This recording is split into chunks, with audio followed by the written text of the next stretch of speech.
नमस्कार बच्चों। बेटा, कल हमने आपकी पाठ्य पुस्तक रिमझिम से पाठ 4 नन्हा फनकार जो है शुरू किया था। आज हम उसी पाठ को जो है आगे बढ़ाएंगे। तो देखते हैं। कल हमने किया था यहाँ तक कि दिल तो उसका अभी भी धक धक कर रहा था, हाँ, पर अब वह डरा हुआ नहीं था क्योंकि अकबर बड़े प्यार से उसे देखते हुए मुस्कुरा रहा था। कल की क्लास में हमने जो है यही कहानी को ख़त्म किया था। आज इसी को आगे बढ़ाते हैं। तुम्हारा नाम क्या है? अकबर ने नरम आवाज में पूछा। अकबर ने क्या पूछा कि बेटा तुम्हारा नाम क्या है? केशव। उसने नपातुला जवाब दिया। उसने क्या किया? केशव ने बिल्कुल नपातुला, जितना ज़रूरत थी सिर्फ उतना। ऐसे नहीं कि मेरा नाम केशव है, ऐसे कुछ नहीं, सीधा बोला कि केशव। केशव, क्या तुम मुझे नक्काशी करना सिखाओगे? अच्छा, केशव नाम है तुम्हारा, तो क्या तुम मुझे नक्काशी करना सिखाओगे? उलझन में पड़े केशव ने तुरंत सिर हिला दिया। उलझन होता है बेटा एक तरीके की असमंजस की, अब हाँ कहूँ कि ना कहूँ, बट उसने क्या किया? गर्दन हिला दी कि हाँ। तब तो तुम्हें मेरे लिए हथौड़ा और छेनी का भी इंतजाम करना होगा। अब क्या कहा बादशाह ने कि अगर तुम मुझे सिखाओगे तो तुम्हें मेरे लिए क्या लाना पड़ेगा? हथौड़ा छेनी भी लानी पड़ेगी। केशव फुर्ती से अपने पापा के पास भागा गया और उसने उनका छेनी हथौड़ा उठाकर उल्टे पांव लौट आया। क्या किया उसने? वो बहुत फटाफट से जो है अपने पापा के पास गया और वो जगह काम कर रहे थे वहाँ से उनका छेनी हथौड़ा उठाया और उल्टे पांव लौट आया। उल्टे पांव बेटा एक मुहावरा भी होता है कि जैसे ही जाए फटाफट से वैसे ही वापस आ जाना। ये एक मुहावरा है, उल्टे पांव लौट आना। तो फटाफट से क्या हुआ? उल्टे पांव लौट आया। दोस्ताना अंदाज में अकबर केशव के पास जमीन पर बैठ गए और पास में पड़े पत्थर को खींचते हुए बोले, ठीक है, अब बताओ कि मुझे क्या करना है। अब जो है अकबर जो है माहौल को थोड़ा सा कैसा कर रहा है? बिल्कुल सामान्य करने की कोशिश कर रहा है। दोस्ताना अंदाज में जो है पत्थर को खींचते हुए उसके बराबर में बैठते हैं और कहते हैं कि बताओ मुझे क्या करना है। केशव ने संदेह भरी नज़रों से अकबर की ओर देखा। हुजूर, क्या आप यह कर सकेंगे या आप ये सब करोगे? अब क्या है, केशव को थोड़ा सी लग रहा है कि इतने बड़ा आदमी, इतना बड़ा जो है राजा, बादशाह, कैसे ये सब करेगा? तो वो पूछ रहे, हुजूर, क्या आप यह सब करेंगे? क्या आप सच में करेंगे या सिर्फ ऐसे ही? क्यों नहीं, मुझे तो विश्वास है कि मैं सीख लूँगा। अब बादशाह क्या कहता है कि हाँ भाई, क्यों नहीं करेंगे, मुझे तो विश्वास है। विश्वास मतलब अपने ऊपर पूर्ण एक तरीके से क्या बोलते हैं, विश्वास बेटा सभी को पता है, विश्वास है कि मैं सीख ही लूँगा। नहीं नहीं, मेरा मतलब ये नहीं था। केशव शक-पका गया। शक-पका होना एकदम से घबरा जाना। उसने कहा नहीं नहीं, मेरा ये मतलब नहीं है कि आप नहीं सीख पाएंगे। वो थोड़ा सा घबरा गया। दरअसल मैं कहना चाहता था कि आप इतने बड़े बादशाह हैं, ये ठीक नहीं लगता। अब उसने क्या कहा कि आप इतने बड़े बादशाह हैं, ये ठीक नहीं लगता कि आप ये काम सीखें। उसने कुछ अनमने भाव से कहा। अनमने होता है बेटा कि बिना मन के। बिना मन इन द सेंस कि मन तो नहीं कह रहा कि मैं ये बात बोलूं, लेकिन फिर भी जो है हम बोल जाते हैं, अनमने भाव से कहना। अकबर हंसकर बोले, अच्छा, लेकिन पिछले हफ्ते तो मैंने मिट्टी से भरी ढलिया ढोने में किसी की मदद की थी। क्या यह काम उससे भी ज़्यादा मुश्किल है? अब उसने क्या कहा कि पिछले हफ्ते ये जो मिट्टी से भरी ढलिया मतलब कि एक तरीके से टोकरी में कहो या तसले में कहो, खूब मिट्टी भर के लेकर जाते हैं, मैंने तो उनकी भी मदद करी थी। ये काम का उससे भी ज़्यादा है मुश्किल? या मतलब थोड़ा आश्चर्य से ऐसे प्रतीत करता है राजा कि मुझे बड़ा आश्चर्य सा हो रहा है, इस तरीके से उससे पूछता है। केशव अभी भी असमंजस की स्थिति में था। केशव अभी भी थोड़ा सा हैरान परेशान सा ही था कि क्या कहूँ, कैसे कहूँ, क्या हो रहा है, उसको कुछ समझ ही नहीं था। मतलब वो थोड़ा सा परेशान था कि अब मैं बादशाह से बात कर रहा हूँ या एक ऐसे वयस्क से बात कर रहा हूँ जिसको कुछ नहीं आता, लेकिन मुझे तो उसके सामने बहुत कुछ आता है। वह अकबर के पास बैठ गया और उन्हें छेनी पकड़ने का सही तरीका सिखाने लगे। अब क्या था, केशव ने क्या किया? अकबर के पास बैठा और छेनी को किस तरीके से पकड़ते हैं यह उनको समझाने लगा। फिर जैसे कि केशव के पिता ने उसे सिखाया था, उसने कोयले के टुकड़े से पत्थर पर लकीरें खींचकर एक आसान सा नमूना बनाया और गंभीरता से कहा कि देखिए, सिर्फ इन्हीं लकीरों को बहुत ध्यान से क्या करना है? ध्यान से तराशना है। उसने क्या कहा है कि देखिए ये जो लकीरें मैंने जो है निकाली हैं कोयले से, सिर्फ इन्हीं को तराशना है, बाकी पत्थरों को कहीं से नहीं तोड़ना है। अकबर ने पत्थर पर छेनी रखी और जोर से हथौड़े से वार किया, जिससे कटाव बहुत ज़्यादा गहरा हो गया। और अकबर ने क्या किया, फट से उस पर कोयले की जो लकीर उसने निकाली थी उस पर छेनी रखी और जो ऊपर से वार किया तो जो है कटाव बहुत ज़्यादा गहरा हो गया। अब क्या, अरे अरे नहीं नहीं, केश ने तुरंत गलती पकड़ी। अरे अरे अरे नहीं नहीं, ऐसे नहीं। उसने एकदम से उसको पकड़ के कहा, हथौड़े को आहिस्ता से मारना है, ऐसे उसने करके दिखाया। केशव ने क्या किया, उससे छेनी हथौड़ा पकड़ा और कहा कि ऐसे नहीं, ऐसे मारना। उसको धीरे से मार के भी दिखाया।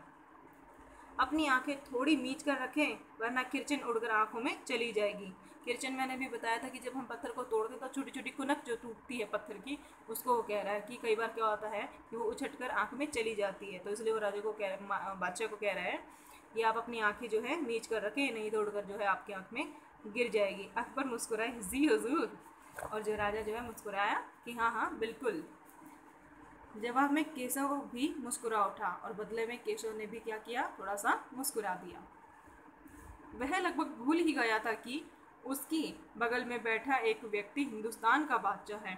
अब उसको बिल्कुल नहीं लग रहा था कि मैं एक बहुत बड़े बादशाह के साथ बैठा हुआ हूँ। उसको क्या लग रहा था कि एक अनाड़ी से वयस्क पर अपने काम की धाक जमाने में उसे बड़ा मज़ा आ रहा था। उसको क्या लग रहा था, एक बड़ा सा वयस्क, मतलब कि जवान, वयस्क होता है बेटा जवान, ये जवान अनाड़ी है, ये तो बिल्कुल इसको कुछ नहीं आता, और उस पर भी धाक जमाना मतलब कि अपना प्रभाव दिखाने में उसको बड़ा ही मज़ा आ रहा था। वह बड़े ध्यान से देख रहा था कि अकबर किस तरह लकीरों को उकेर रहे हैं। बादशाह से ज़रा भी चूक हो जाने पर फौरन उनकी त्योरियां चढ़ जाती।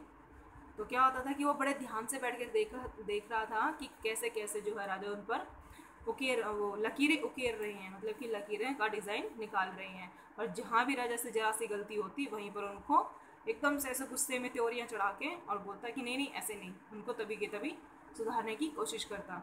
काम करते करते अकबर पूछ बैठते, केशव सही नहीं है क्या? और केशव सिर हिलाकर अपनी असहमति जता देता। अब पूछ बीच बीच में क्या होता कि बादशाह जो है खुद ही पूछते कि केशव सही नहीं है क्या? तो केशव क्या करता, मुंह से कोई जवाब नहीं देता, सिर्फ ऐसे ही हाँ ना में सिर्फ असहमति कि हाँ हाँ ठीक है, हाँ बस गलत है, इस तरीके से सिर्फ हर असहमति में अपनी सिर्फ सिर हिला देता था।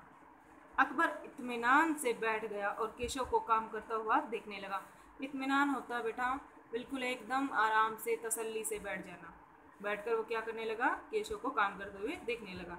अपने काम में खोए हुए उन दोनों को इस बात का एहसास ही नहीं हुआ कि आसपास मौजूद दूसरे संतराश उन्हें बड़े कौतूहल से देख रहे हैं। उनको ये मतलब अंदेशा ही नहीं हुआ, ऐसे उनके विचार मतलब जब वो कर रहे थे काम, उनको बिल्कुल अपने आपस में इतना गुम हो गए वो एक दूसरे की बातों में, उनको ये विचार ही नहीं आया कि उनके आसपास जितने भी साथ काम करने वाले संतराश थे वो उनको बड़ी कौतूहल सी तरीके से उन नज़रों से उनको देख रहे हैं। अकबर ने गौर किया कि केशव पत्थर पर बड़े नमूने को ही नहीं तराश रहा है, बल्कि अपनी तरफ से भी कुछ उसमें जोड़ रहा है, जिससे वे डिज़ाइन ज़्यादा खूबसूरत लग रहे हैं।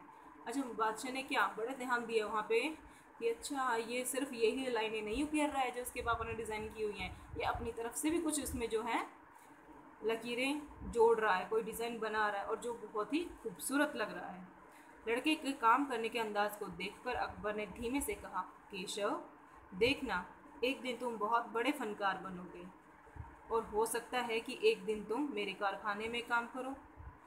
उसने क्या कहा कि उसने देखो बादशाह ने वहीं पहचान लिया कि जब एक 10 साल का लड़का इतनी अच्छी डिज़ाइनिंग कर रहा है, ना सिर्फ वो जो उसके पापा ने उसको सिखाया, बल्कि अपने पास से भी वो उसमें कुछ ना कुछ कम ज़्यादा करके डिज़ाइंस को और अच्छा बना रहा है, तो उसने उसको ये बिल्कुल ऐसे जच गई बात कि ये बड़ा होकर एक बहुत बड़ा जो है कारीगर बनेगा, संतराश बनेगा। मेरे कारखाने में काम करोगे? उसने क्या कहा कि मेरे कारखाने में काम करोगे? कारखाना? कैसा कारखाना? तो केशव ने एकदम से चौंक कर पूछा कि कारखाना? कैसा कारखाना? बस एक बार ये महल तैयार हो जाए और लोग आगरा से आकर यहाँ रहने लगे, तब मैं कारखाना बनवाऊँगा। इन कारखानों में मेरी सल्तनत के सबसे बढ़िया फनकार और शिल्पकार काम करेंगे। चित्र बनाने वाले कलाकार, गलीचों के बुनकर, संगतराश, पत्थरों और लकड़ी पर नक्काशी करने वाले शिल्पकार सभी वहाँ पर क्या करेंगे, काम करेंगे। तो वो कहता है कि ऐसे ऐसे जो बिल्कुल सबसे बढ़िया से बढ़िया टॉप के जो है मेरे कारीगर हैं वो सब वहाँ पे काम करेंगे, बस एक बार जो है ये यहाँ पे ये शहर जो महल जो मैं बना रहा हूँ बस ये एक बार बन जाए। केशव का चेहरा चमक उठा, वो एकदम से उत्साह उसके अंदर भर गया। वह मुस्कुराते हुए बोला, मैं वहाँ ज़रूर काम करूँगा। केशव इतना खुश हुआ और कहने लगा कि हाँ हाँ मैं वहाँ ज़रूर काम करूँगा।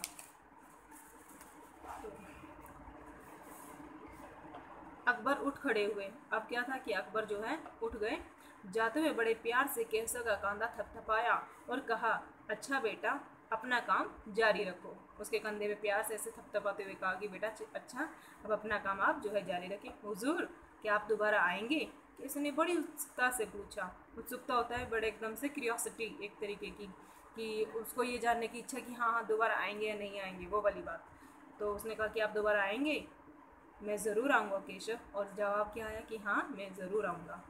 फिर तो पूरे दिन संग तराशों के बीच केशव की जैसे धूम सी मच गई। वह बार बार बादशाह से कोई अपनी मुलाकात सबको सुनाता रहा, कभी यहाँ जाए कभी वहाँ जाए, कभी इसे बताए कभी उसे बताए कि मैंने ऐसे ऐसे बादशाह को सिखाया, उन्होंने मुझसे ये कहा, उन्होंने मुझसे ये पूछा। वो पूरा दिन ऐसे घूम घूम कर अपनी सारी बातें वो अपने आसपास के जितने भी संग तराश थे उनको बताता रहा। रात हो चली थी। केशव बहुत थका हुआ था पर आंखों में नींद कहाँ। रात भले ही हो गई थी, थक भी गया था, लेकिन उसके अंदर इतनी खुशी हो रही थी कि उसको नींद आ ही नहीं रही थी। वह धीरे से अपने पिता के बिस्तर में घुस गया। पिता ने मुस्कुराकर कहा, तुम तो अभी से इतने प्रसिद्ध हो गए हो। उसने क्या कहा उसके पापा ने कि अरे तुम तो अब से पहले इतने फेमस हो गए हो। बादशाह सलामत ने कहा है कि एक दिन मैं बहुत बड़ा कलाकार बनूंगा। तो केशव क्या कहता है पापा को कि पापा बादशाह ने मुझे कहा है कि मैं एक दिन बहुत बड़ा कलाकार बनूंगा। अपने पापा बनूंगा। अपने सिर को पिता की बाहों के सहारे टिका कर केशव धीरे से बोला और अपना सिर जो है पापा के कंधे पर रखते हुए उसने ये बात बोली, हमारे बादशाह बहुत ही नेक इंसान है। बिल्कुल सही। अब उसने क्या कहा कि पापा हमारे जो बादशाह हैं वो बहुत नेक इंसान है। तो पिताजी ने क्या कहा कि हाँ बेटा ये बात तो सही है। पिता ने कहा। कुछ सोचकर केशव ने पूछा, बाबा एक बात बताओ, बादशाह के पास आगरे में एक से बढ़कर एक खूबसूरत महल है, फिर वे सीकरी में ये शहर क्यों बनवा रहे हैं? अब उसके मन में एक क्वेश्चन आया कि बेटा जब आगरे कि पापा जब आगरे में इतना बड़े बड़े उसके किले और महल इतने एक से बढ़कर एक खूबसूरत है तो यहाँ सीकरी में क्यों बनवा रहे हैं? तो पिता ने कुछ याद करते हुए बताना शुरू किया, हाँ बेटा बादशाह का आगरा बहुत ही सुंदर शहर है पर सीकरी में नया शहर बनवाने का भी एक खास कारण है। क्या कहता है कि हाँ तुम सही कह रहे हो, उनका जो आगरा शहर है बहुत ही खूबसूरत है, वहाँ पर उनके बहुत अच्छे अच्छे महल और जो है किले हैं, लेकिन सीकरी में भी शहर बनवाने का एक खास कारण है कि मैंने सुना है कि जब बादशाह अकबर की कोई संतान नहीं थी, इस वजह से क्या होता था कि इस वजह से वे हर वक्त परेशान रहते थे। वे बहुत सारे साधु संतों और फकीरों के पास भी गए, लेकिन भटकते भटकते वो बादशाह ख्वाजा सलीम चिश्ती के पास सीकरी आई। अभी सीकरी में ख्वाजा सलीम चिश्ती की बेटा दरगाह है, लेकिन उस वक्त जो है वहाँ पे स्वयं ख्वाजा सलीम चिश्ती जो है उनसे उनकी मुलाकात हुई थी। उन्होंने ही बादशाह को बताया कि उनके एक नहीं तीन तीन संतानें होंगी। और उन्होंने क्या बताया था बादशाह को कि तुम ऐसे निराश मत हो, तुम्हारी एक नहीं तीन तीन संतानें होंगी। शाहजहाँ, सलीम, मुराद और दनियाल, केशव ने चहकते हुए कहा। और केशव ने फटाफट से उनके तीनों के नाम बताए। अच्छा अच्छा, शहजादा सलीम, मुराद और दनियाल, ये तो मुझे भी पता है। बिल्कुल सही। पिता क्या कहते हैं? हाँ हाँ बिल्कुल सही। तब बादशाह ने ख्वाजा सलीम चिश्ती के सम्मान में सीकरी में नगर बसाने का फैसला किया था कि उनके सम्मान में ही जो है राजा ने मतलब कि बादशाह ने यहाँ पर शहर बसाने का एक एक क्या कहते हैं अपने अंदर एक संकल्प लिया कि भाई इनकी वजह से मेरे घर में खुशियाँ आई तो मैं यहाँ पर जो है एक शहर बसाऊंगा। केशव ने कहा, अच्छा अब समझा, इसलिए बादशाह अकबर ने अपने बेटे का नाम सलीम रखा है। क्यों? क्योंकि वो जो है ख्वाजा सलीम चिश्ती के आशीर्वाद से कहो या उन्होंने ही उनको बताया था, इसलिए तो उन्होंने अपने बेटे का नाम क्या रख दिया? सलीम ही रख दिया। हाँ, और इसी कारण हम यहाँ एक नए शहर के लिए पत्थरों को तराश रहे हैं। और पिताजी क्या कहते हैं कि हाँ बेटा, इसीलिए तो हम यहाँ पे आए हैं और अपने यहाँ पर नए शहर बसाने के लिए ही जो है पत्थरों को तराश रहे हैं। केशव उनींदी आवाज़ में बोला। उनींदी आवाज़ में बोला।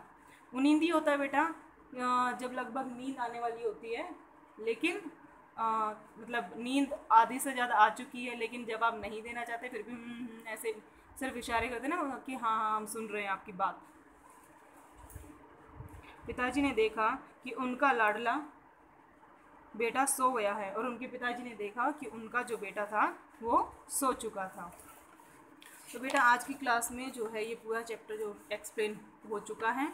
नेक्स्ट क्लास में हम इसके जितने भी क्वेश्चन आंसर्स हैं, जो भी कहानी से रिलेटेड क्वेश्चन उत्तर हैं, खालिस्तान हैं, या फिर सत्य असत्य, जो भी आगे एक्सरसाइज आएगी वो हम जो है डिस्कस करेंगे। उम्मीद है मुझे कि आप सबको ये कहानी बहुत अच्छी लगी होगी। और आज के लिए बस इतना ही। धन्यवाद।